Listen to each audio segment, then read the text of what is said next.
Capítulo 26. Estimulantes e narcóticos.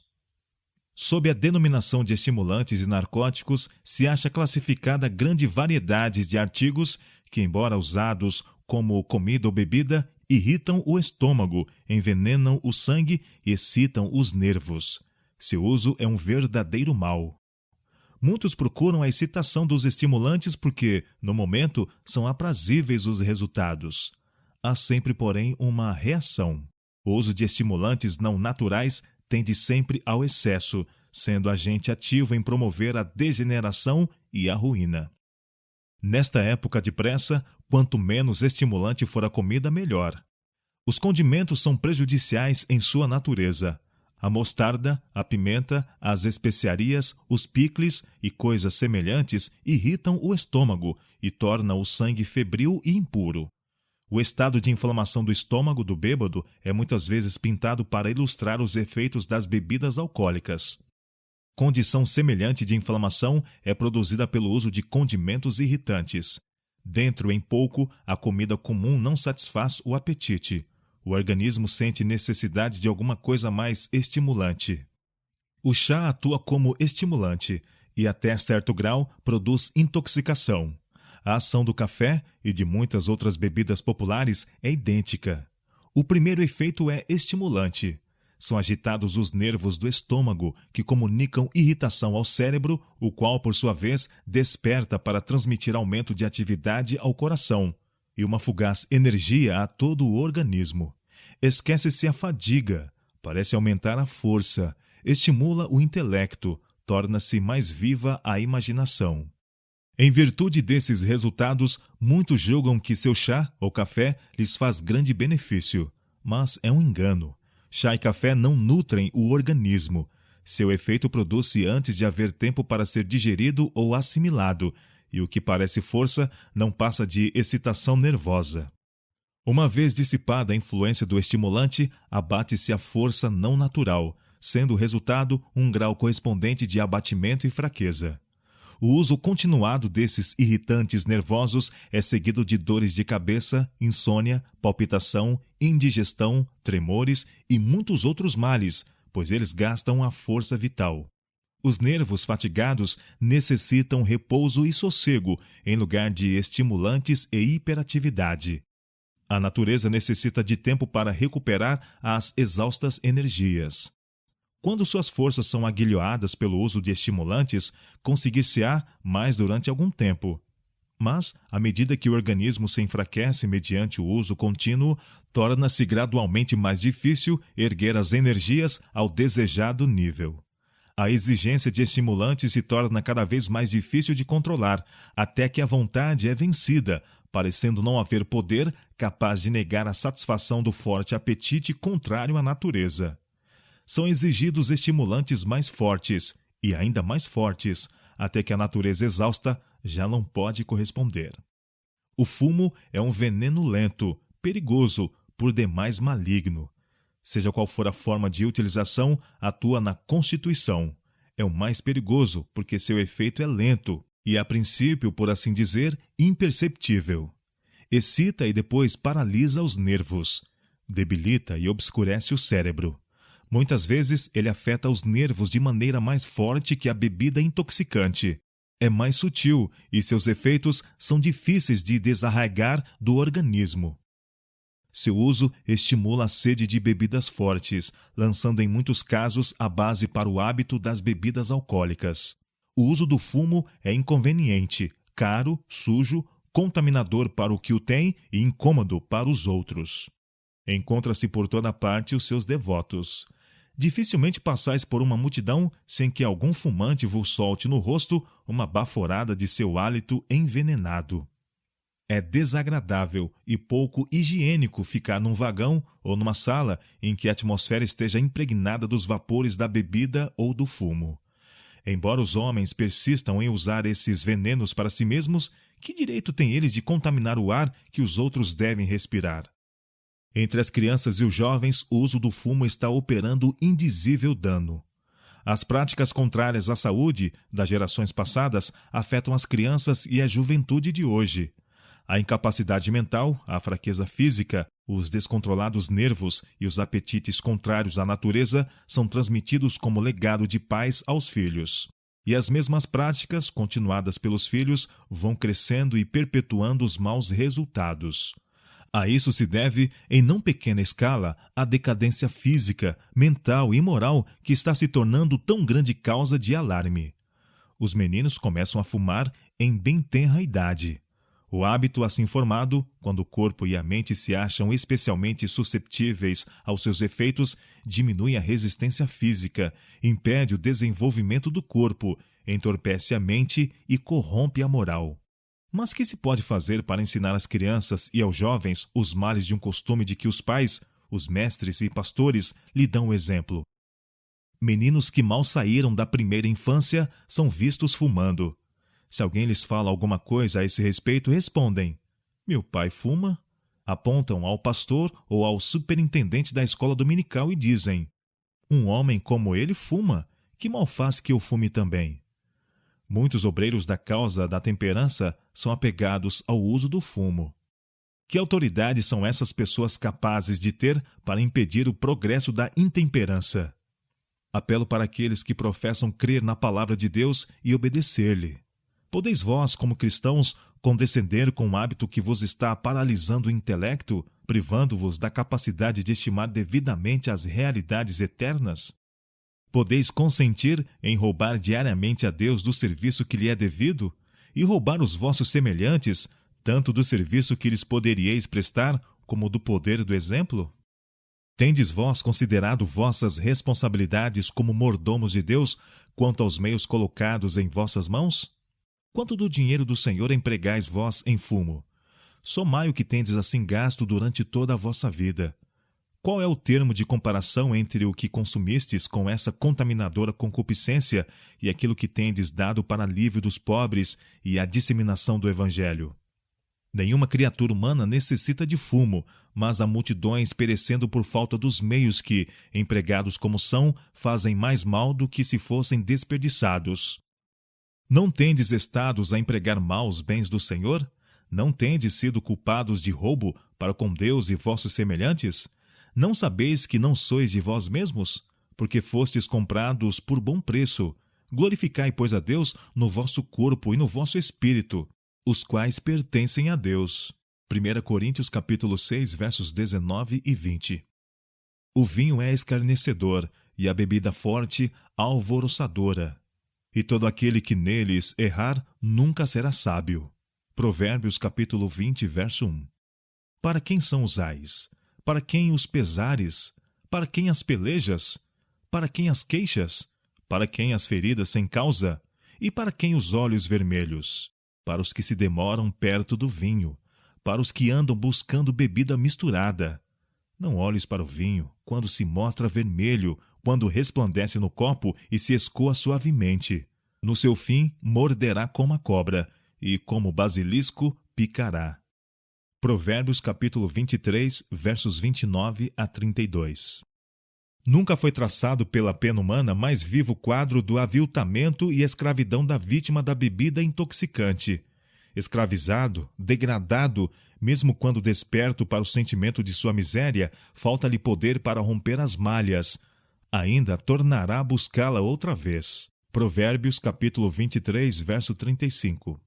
Não são necessários argumentos para mostrar os maus efeitos dos intoxicantes no bêbado. As embrutecidas ruínas da humanidade, almas por quem Cristo morreu e sobre as quais choram os anjos, encontram-se por toda a parte. São uma nódoa em nossa alardeada civilização. São a vergonha e a ruína e o perigo de toda a terra.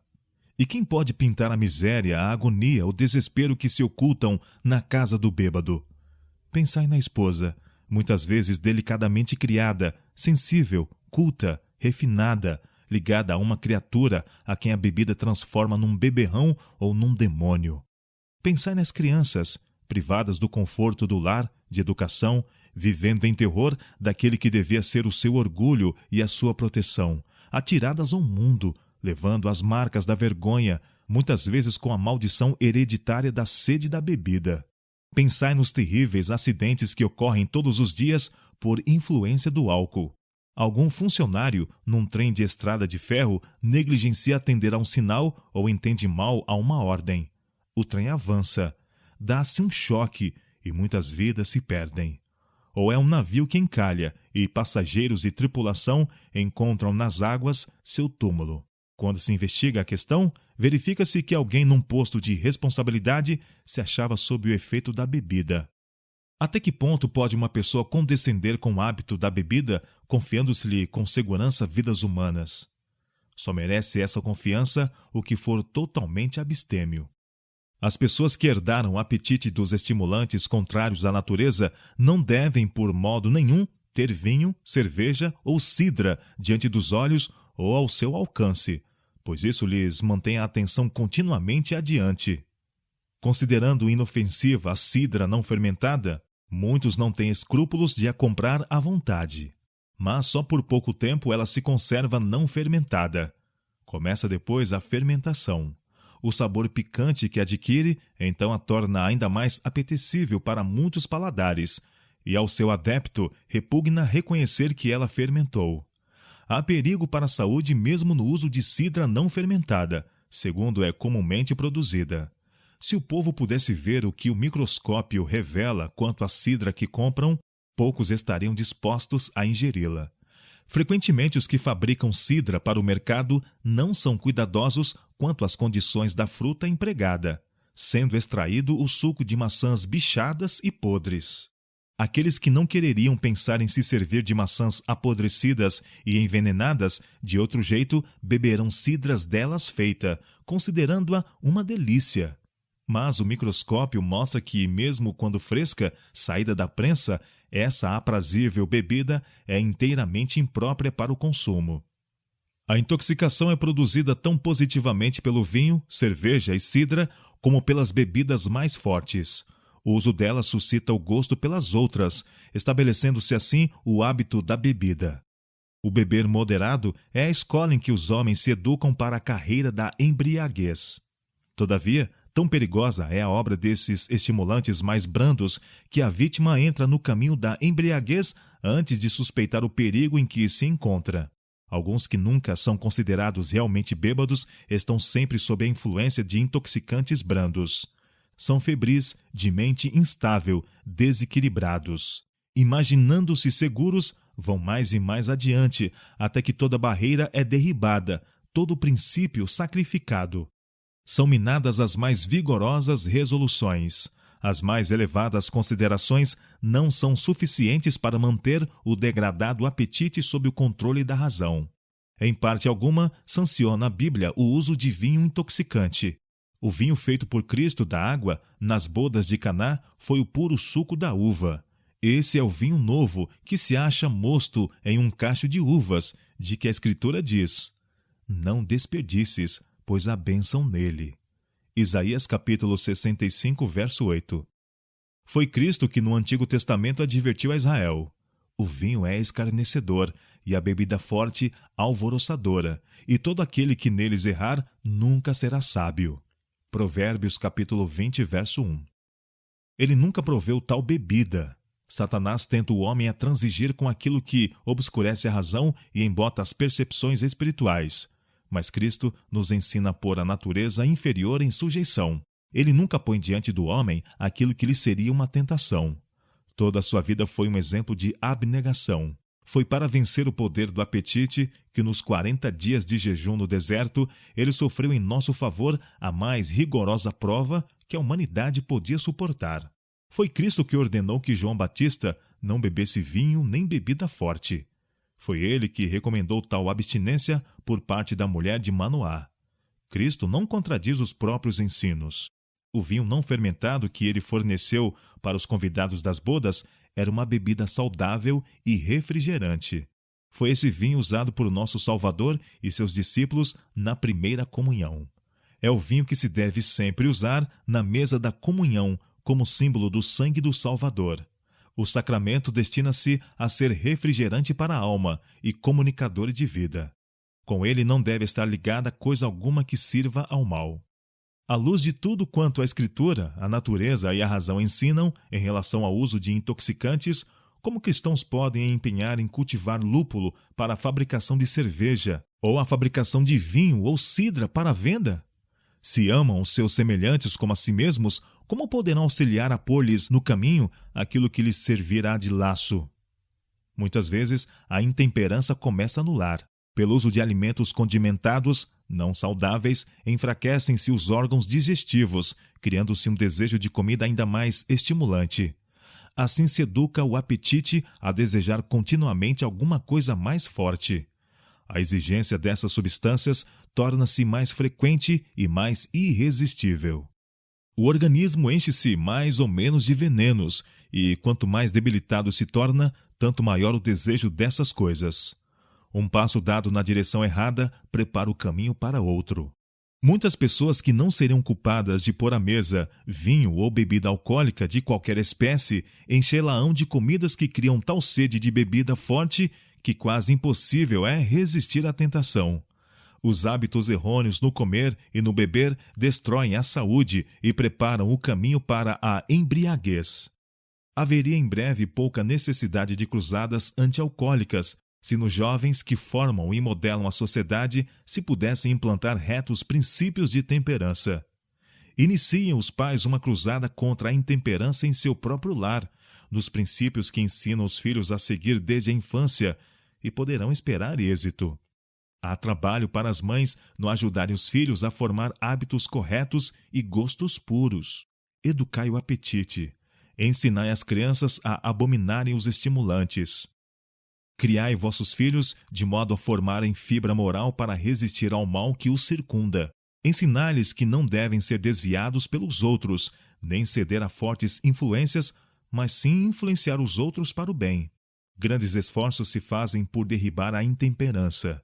Muito esforço se faz, no entanto, que não é dirigido exatamente ao ponto.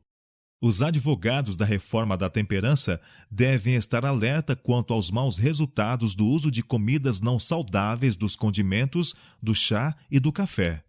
Desejamos bom êxito a todos os obreiros da temperança, mas convidamo-los a considerar mais profundamente a causa do mal que combatem e estar certos de que são coerentes na reforma. Deve ser mantido perante o povo que o justo equilíbrio das faculdades mentais e morais depende em alto grau da devida condição do sistema fisiológico. Todos os narcóticos e estimulantes não naturais que enfraquecem e degradam a natureza física tendem a abaixar o tono do intelecto e da moral. A intemperança jaz à base da depravação moral do mundo. Pela satisfação do apetite pervertido, perde o homem seu poder de resistir à tentação. Os reformadores da temperança têm uma obra a fazer educando o povo nesse sentido. Ensinar-lhes que a saúde, o caráter e a própria vida são postos em perigo pelo uso de estimulantes que incitam as exaustas energias a uma ação antinatural, espasmódica. Quanto ao chá, ao café, fumo e bebidas alcoólicas, a única atitude segura é não tocar, não provar, não manusear. A tendência do chá, café e bebidas semelhantes é no mesmo sentido que as bebidas alcoólicas e o fumo, e em alguns casos o hábito é tão difícil de vencer como é para um bêbado o abandonar os intoxicantes.